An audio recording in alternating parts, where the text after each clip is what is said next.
अस्सलामुअलैकुम everyone, welcome to जोर का जोड़। मीरब जीशान और उमर जाहिर की तरफ से आपको एक बार फिर बहुत बहुत खुश आमदीद। और फाइनली वो दिन आ गया जिसका हम सबको बेसब्री से इंतजार था, यानी कि T20 2024 टूर्नामेंट का आज आखिरी दिन है। आज फाइनल मैच होगा।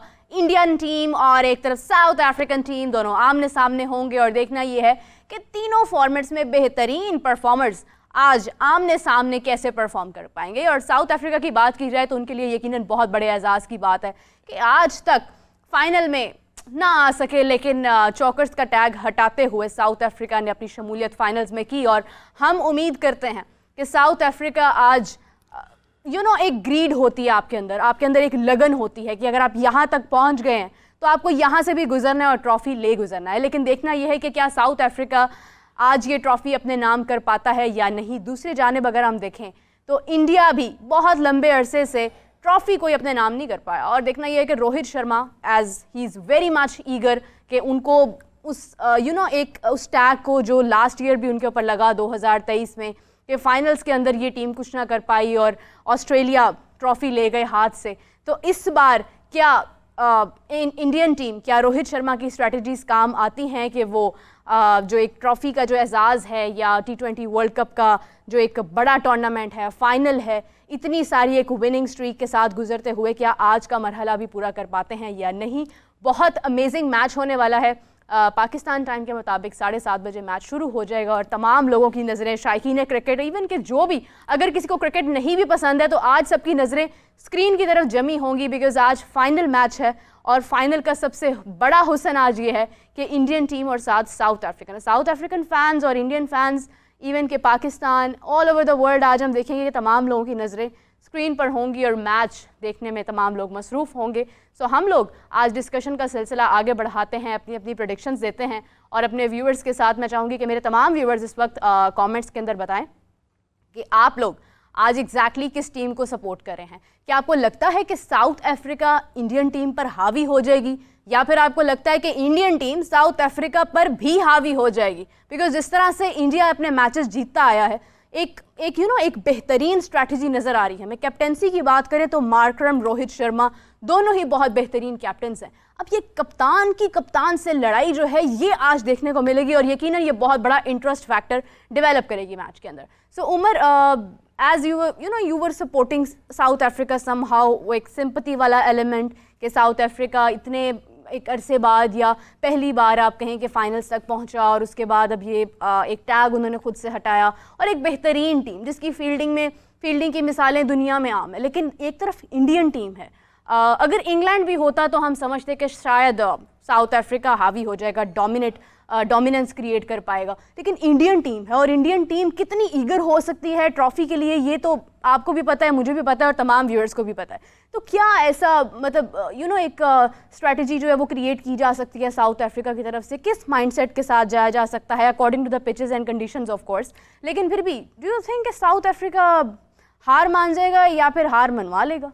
देखिए, सबसे पहले ना एक क्लैरिफिकेशन मैं देना चाहता हूँ कि मैंने ना संजू सैमसन की कल बात की थी और उनको जल्दबाजी में मैंने जो है ना स्पिनर बना दिया था। He is a proper wicket keeper. तो मैंने कहा इससे ज़रा वेरीफाई कर दूँ इसको, इसकी मतलब करेक्शन कर दे। और दूसरी बात यह है कि आपने साउथ अफ्रीका की बात की, इंडिया की बात की, दोनों टीमों के लिए जो है आज बहुत बड़ा दिन है। और मैं साउथ अफ्रीका को सपोर्ट नहीं करता, मैं क्वालिटी ऑफ क्रिकेट को सपोर्ट करता हूँ। इंडिया को भी ऑब्वियसली आप देखो तो मैंने हाईलाइट किया है जो पॉइंट्स है। दोनों टीमें जो है मेहनत करके आई है और अनडिफीटेड है, सबसे प्लस पॉइंट ये है। और दोनों टीमें आज एरी चोटी का जोर देगी कि जीते। और प्लस पॉइंट ये है साउथ अफ्रीका के लिए कि ईडन मार्कराम की leadership, the way he led his side is something very phenomenal. आप ये देखें कि 2014 में जो अंडर-19 के वर्ल्ड कप में उन्होंने लीड किया, तब भी अनडिफीटेड थी इनकी साइड और जो है फिर अल्टीमेटली कप जिता दिया और पाकिस्तान को फाइनल में हरा दिया। और इस बार भी अनडिफीटेड है साउथ अफ्रीकन साइड और अभी तक पहली बार हुआ है कि फ़ाइनल खेल रहे हैं। तो आप ये देखें कि प्लस पॉइंट है, ये नोवा एडिशन है T20 का और पहली बार ये हुआ है कि साउथ अफ्रीका फ़ाइनल में पहुँचे हैं। और दूसरा ये है कि इंडिया की जहाँ तक बात है तो इंडिया भी चाहेगी कि वह मैच जीते, फाइनल जीते और कप लिफ्ट करे, क्योंकि वो जो हम ड्रॉट कहते हैं ना कि इंडिया का आया हुआ है। लास्ट जो आईसीसी का इवेंट जीती है इंडिया वो 2013 का आईसीसी चैंपियंस ट्रॉफी थी, और T20 वर्ल्ड कप जो है 2007 का जीती थी वो, और 2010 में जो है सेमीफाइनल में पहुंचे, मतलब सेमीफाइनल में पहुंचते रहे। और अभी जो जितने भी लास्ट जो आईसीसी के इवेंट्स हुए हैं उसमें 7 बार जो है ये नॉकआउट स्टेज में पहुंचे हैं, मतलब सुपर 4 या फाइनल में पहुंचे हैं। लेकिन इन द एंड जो है वो लास्ट मोमेंट में जो है जो बात होती है वो नहीं जीत पाए। और मार्क राम की टीम का ये खासा रहा है कि अभी तक आप देखो कि एज हुए हैं, मैचेस बड़े क्लोज हुए हैं, आसानी से नहीं जीते हैं। ख़ासतौर पे जो अमेरिकन लेग हुआ है उसमें काफ़ी जान उनको डालनी पड़ी है, और जो नासो काउंटी इंटरनेशनल स्टेडियम की जो पिचेस थी वैसे भी बड़ी चैलेंजिंग थी, और अमेरिका में भी ओवरऑल। और इवन नेपाल के ख़िलाफ़ जो मैच था वो भी हारा हुआ मैच था, वो नेपाल से उन्होंने छीना। ठीक है, अच्छा इंडिया की अगर आप बात कर लें तो इंडिया को कोई दिक्कत नहीं हुई ऐसा, वो अपने मैचेस बहुत इजीली जीते हैं विद एक्सेप्शन ऑफ पाकिस्तान वाला मैच। जो पाकिस्तान वाला मैच था उनके लिए ज़रा चैलेंजिंग था, बल्कि पाकिस्तान ही ने वो प्लेट में सर्व किया उनको, तो ये बात है। ओवरऑल इंडिया ने बहुत क्वालिटी ब्रांड ऑफ क्रिकेट खेली है, क्वालिटी ब्रांड ऑफ क्रिकेट खेली है, और रोहित शर्मा को क्रेडिट है कि किस तरह से टीम को यूनाइट रखा है। और सबसे बड़ी बात है इमोशनल मूवमेंट है इनके लिए, क्योंकि रोहित शर्मा जो है, जैसे पहले भी मैं कह रहा था, विराट कोहली है और जो राहुल द्रविड़ के कोच है, 3 मेगा स्टार्स है, मेगा इवेंट के फाइनल में खेल रहे हैं, तो इनकी ये माइंड में होगा कि एंड ऑन अ हाई करें, क्योंकि आपको पता है 1.25 अरब की आबादी है इंडिया की, और वो आज जो है बहुत डेस्परेट हो गई, एक मिनट का वेट कर रहे हो गए कि जल्दी से ख़त्म हो और मैच शुरू हो और उनकी टीम जो है वंडर्स करे। और प्लस पॉइंट यह है मीरब के रोहित शर्मा की फॉर्म लगी हुई है। राहुल द्रविड़ की मैं यह बात करना चाहूँगा, बहुत उनको क्रेडिट देने की ज़रूरत है यहाँ पे, कि उन्होंने जिस तरह से टीम को इकट्ठा रखा हुआ है उनका भी एक क्रेडिट है। और मैं सुन रहा था उनको, उन्होंने कहा कि विराट कोहली जो है वो समझते हैं कि आज उनका दिन हो सकता है, आज वो कोई बड़ा नो खेल सकते हैं। तो जब कोच इस तरह आपको बैक करे कि डिस्पाइट आपके रन्स नहीं लगे हुए, फॉर्म नहीं लगी हुई, और इस तरह बैक करे, और इवन उनकी फील्डिंग को अभी भी प्रेस किया, उनके इंटेंट को अभी भी प्रेस किया, इससे बड़ी क्या बात होती है। प्लेयर को वैसे फिर जो है बहुत ज़्यादा कॉन्फिडेंस मिलता है और वो वंडर्स कर सकता है। तो इंडिया की team obviously as a favourite तो उतरेगी, क्योंकि साउथ अफ्रीका का कोई एक्सपीरियंस नहीं है फाइनल में।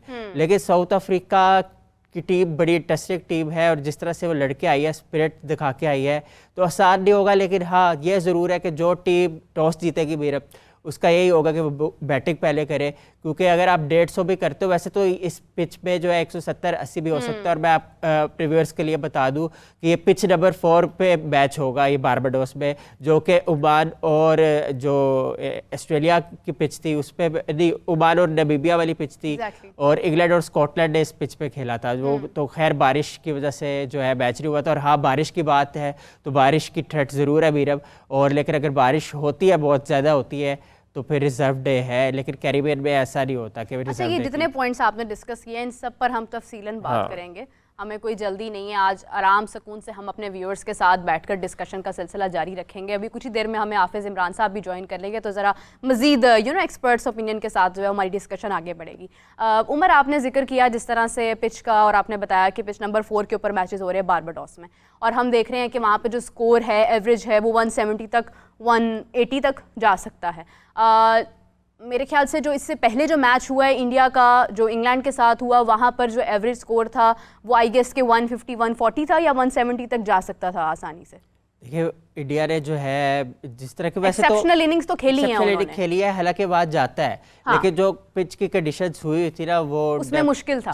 तो अब ये समझते हैं कि अगर तो इसी पिच के ऊपर, पिच नंबर 4 जिसका उमर ने बताया कि इसमें एवरेज स्कोर जो है वो 170-180 तक जाता है, तो आज एक इंटरेस्टिंग फैक्टर ये भी हो सकता है कि अगर इंडियन टीम पहले बैटिंग करती है, रोहित शर्मा की फॉर्म वैसे ही रहती है जैसी गुज़िश्ता 2 मैचेस में नजर आई, विराट कोहली परफॉर्म कर जाते हैं, तो you would feel a change in that, कि हो सकता है कि इंडियन टीम इस बार भी स्कोर तकरीबन आप कह लें कि 200 तक भी लेकर जा सकती है। क्योंकि अभी के टूर्नामेंट में मेरे ख्याल से सिर्फ 3 बार ऐसा हुआ है कि जब स्कोर 200 से ऊपर गया। श्रीलंका ने किया, उसके बाद वेस्ट इंडीज़ ने किया, if I am not wrong, और उसके बाद आई गेस के इंडियन टीम ने ही किया था, ऑस्ट्रेलिया ने किया था, राइट। सो अब आप देखें कि स्कोर किस तरह से आगे जा रहा है, ऊपर जा रहा है। ये एक अलग फैक्टर है बिकॉज T20 के अंदर हमें अभी तक बहुत लीस्ट मोमेंट्स पर ऐसा फील हुआ कि स्कोर 200 से ऊपर नहीं गया। आज बिकॉज एक पिच आपको अलाउ कर रही है कि आप मोर देन 180 रन इसके ऊपर बना सकते हैं, तो अगर इंडिया पहले खेलता है या साउथ अफ्रीका भी पहले खेलता है, लेकिन उनकी बैटिंग को भी हम लोग ये नहीं कह सकते हैं कि उनकी बैटिंग कहीं ना कहीं वीक है। They are exceptional. अगर आप उनकी फील्डिंग की बात करते हैं, आप उनकी बॉलिंग की बात करते हैं या आप उनकी बैटिंग की बात करते हैं, एक मुकम्मल पैकेज है South Africa. The same thing is with Indian team as well, कि इंडियन टीम भी एक मुकम्मल फोर्स के साथ वहाँ पर मौजूद है। लेकिन एक चीज़ के बारे में उमर, मैंने देखा कि जिस तरह से बात हो रही है बहुत ज़्यादा, जमामुल हक साहब ने भी कहा कि लाडले हैं। हम सब जानते हैं कि BCCI को ICC कहीं ना कहीं सपोर्ट करता है और ये ठीक है, स्पॉन्सर्स हैं उनके और उनके आपस में एक अच्छा लिंक, अच्छा बॉन्ड है, अच्छी बात है, होना भी चाहिए। ऑब्वियसली सी बात, अब देखें ICC ने अब पैसे भी कमाने हैं, तो कह सकते हैं कि वो इंडियन टीम के साथ उनके ताल्लुकात अच्छे हैं, इंडिया उनके साथ अच्छा चलता है, BCCI के लिंक्स अच्छे हैं। लेकिन एक जो इम्तिहान होता है, जो एक एग्ज़ाम होता है, वो एग्ज़ाम इसलिए होता है कि उसके बारे में आपको कुछ पता नहीं होता है। हम लोगों को हमें नहीं पता कि एग्जैक्टली क्या आने वाला है, और हम उसको जब सॉल्व करते हैं तो फिर जब हम उसके अंदर टॉप करते हैं तो वो एक अचीवमेंट होती है। लेकिन अगर आपको पता हो कि उसमें क्या लिखा है, क्या है, सवाल क्या है, तो फिर उसमें टॉप कर लेना कोई बड़ी बात नहीं होती है। अभी एक सवाल ये उठ रहा है कि Indian team, because Rohit Sharma stated that वो 4 स्पिनर्स के साथ जा रहे हैं, और उन्होंने उस वक्त टूर्नामेंट से पहले कहा कि मैं अभी नहीं बता सकता, बाद में आप लोगों को समझ आ जाएगी। और हमने देखा भी कि टूर्नामेंट में जिस तरह की प्लानिंग्स रोहित शर्मा ने की और जिस तरह से स्पिनर्स यूज़फुल साबित हुए, हमें नहीं पता था, पाकिस्तान टीम को नहीं पता था, श्रीलंका को नहीं पता था, अफगानिस्तान को नहीं पता था, साउथ अफ्रीका को नहीं पता था, इंग्लैंड को नहीं पता था, ओमान, नामीबिया, युगांडा, PNG, किसी को नहीं पता था कि 4 स्पिनर्स क्यों ज़रूरी है, वरना सब ले जाते। तो इंडियन टीम को कैसे पता था कि 4 स्पिनर्स की ज़रूरत पेश आनी है, बिकॉज सेमीफाइनल्स या फाइनल्स जहाँ पर होंगे वहाँ पर स्पिन बॉल को हेल्प मिलेगी, वहाँ पर उसको सपोर्ट मिलेगी? ये एक सवाल है। और अगर उन्हें पता था, अगर ICC ने बताया था कि हमारा वेन्यू ये है, सेमीफाइनल या तमाम चीज़ें इस तरह से होंगी और वहाँ पर पिच की रिपोर्ट ये है, तो आपको 4 स्पिनर्स लेकर जाने, तो फिर तो वाज़ेह है कि इंडिया आज का मैच भी जीत जाएगा। फिर हमें वो एक क्यूरियोसिटी किस बात की हो और क्यों हो? देखिए जी, इस पे फिर मैं कहूँगा क्रेडिट है कोच का और सिलेक्शन कमेटी का कि उन्होंने ये कदम उठाया और 4 स्पिनर्स रखे।